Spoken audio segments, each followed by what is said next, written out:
Today, I want to share 5 of the best cheap flight hacks airlines don't want you to know. These hacks will save you hundreds, if not thousands of dollars on flights each year, but more importantly, give you the confidence you need to know that you're getting access to the lowest prices possible. So let's get into it. Starting off with Google Flights. Now, most of you have probably used Google Flights in the past or at least know what it is. It's one of the best online flight booking tools out there, and just by using its basic functionality alone, you can save quite a bit of money. However, what most people don't know is that there are a lot of extra hidden features built into the platform that can help you find even better deals. First is the option to add multiple airports to your from or arrival destination. All you have to do is click on the plus button, and there you can add up to 7 airports of your choice. This means that instead of just being limited to the closest or first airport that comes to mind, you can compare flight prices across different airports to find what truly is the cheapest price. More often than not, I've noticed that making a small change to my from or even destination airport can make a pretty big difference on the price I pay. For example, if I were to drive 2 extra hours to the Seattle airport instead of my hometown airport in Vancouver,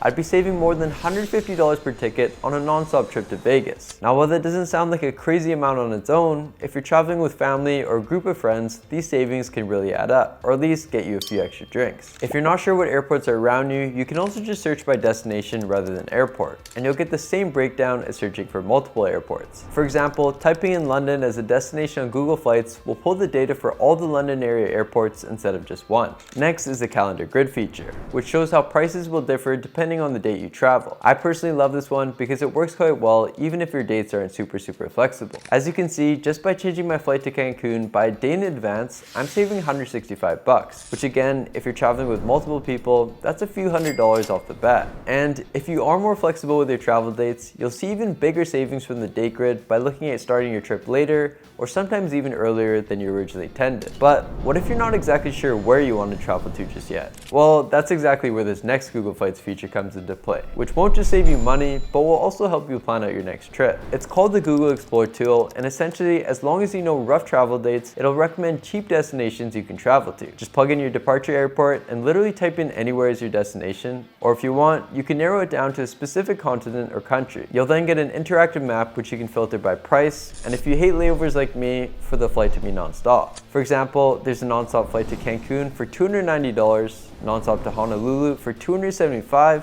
and even a non-stop flight to San Francisco for $120. Alright, don't get me wrong. There's a lot of other great travel sites out there like Kiwi, Skyscanner, and Momondo. But Google Flights, in my opinion, is the easiest to use and has the best tools. However, one thing to keep in mind with all these sites is that you probably don't want to actually be booking your flight on them. Instead, always try to book directly through the airline for several reasons. One, if anything goes wrong with their itinerary or you need to make a change of plans, with third-party sites, you'll usually be left on your own to deal with it or have to pay extra fees on top of the regular airline fees. 2, these third-party sites are known for having notoriously crappy customer service, and even if you tried to contact the airline directly, they likely wouldn't be able to help you out either since you booked through a reseller. And 3, as long as you replicate the exact itinerary you got from the travel site onto the airline site, you'll usually be able to get an even lower, if not the same price from booking directly through the airline. So use third-party sites to discover the best deals, but try your best to book straight from the airline. This hack is also a requirement for another pretty crazy hack we'll cover later on, but first, let's talk about the best times to book a flight. While most people think the farther in advance you make your flight booking, the cheaper it'll be, that's actually not entirely true. In fact, a study by Kayak compiled 1 year of domestic flight data and found that 6 months prior to departure, prices were about 20% higher than the lowest fares, and started dropping around 3 months out until hitting a low of 7 weeks before takeoff. However, this doesn't mean you should wait until the very last minute to book your flight. Studies by Expedia and Google have both found that prices tend to start peaking again during the final month of a flight's departure. So generally speaking, for domestic flights, the sweet spot to book your ticket is between 1 and 3 months in advance. On the other hand, for international flights, a study by Google found that flights to Europe offer the lowest fare around 129 days out, with low prices ranging anywhere between 50 to 179 days. And flights to Mexico and the Caribbean were the cheapest around 59 days out, with low prices ranging anywhere from 37 to 87 days in advance. Now, when it comes to booking on a certain day or time, unfortunately, most of what you heard from others is likely a myth. Another study by Google looked at 5 years worth of flight price data and found that Tuesdays, Wednesdays, and Thursdays were only about 1.9% cheaper on average than flights on a weekend. So rather than worrying about a specific day of the week, focus on buying your ticket when you see a good deal pop up. In fact, I would recommend locking in these deals as soon as possible because you'll usually be covered by this next hack, the 24-hour rule.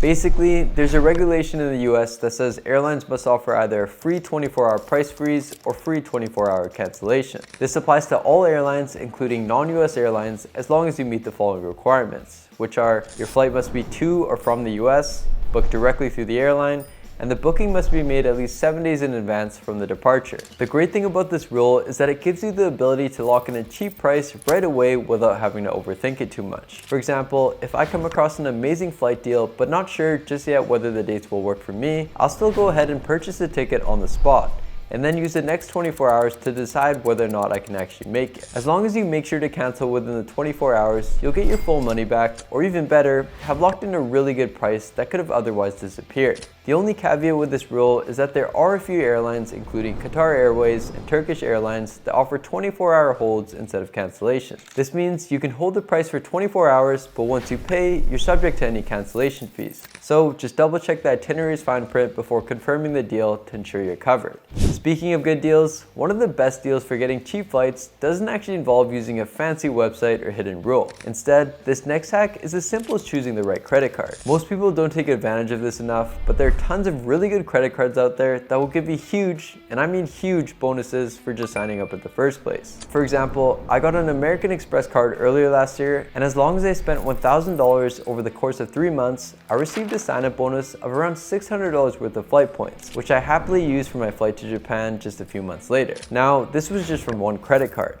So if you decide to get a few, these sign-up bonuses could easily add up to thousands of dollars worth of free flights immediately. But even better is if you continue to use your credit cards for everyday purchases. This will allow you to build up more and more rewards points over time, which you can again use for free flights and even other travel-related costs, such as hotels or car rentals. My only warning here is just make sure you actually pay them off at the end of each month to avoid affecting your credit score. In terms of what credit cards are the best, you'll have to do a bit of research to see which ones will rack you up the most points based on your spending habits and personal preferences. For example, if you plan on using your credit card quite a bit while traveling, you may want to look for one that has no foreign transaction fees, such as the American Express Go Rewards card. I've also personally used the TD First Class Travels card and the Chase Sapphire Preferred card, both of which I found great.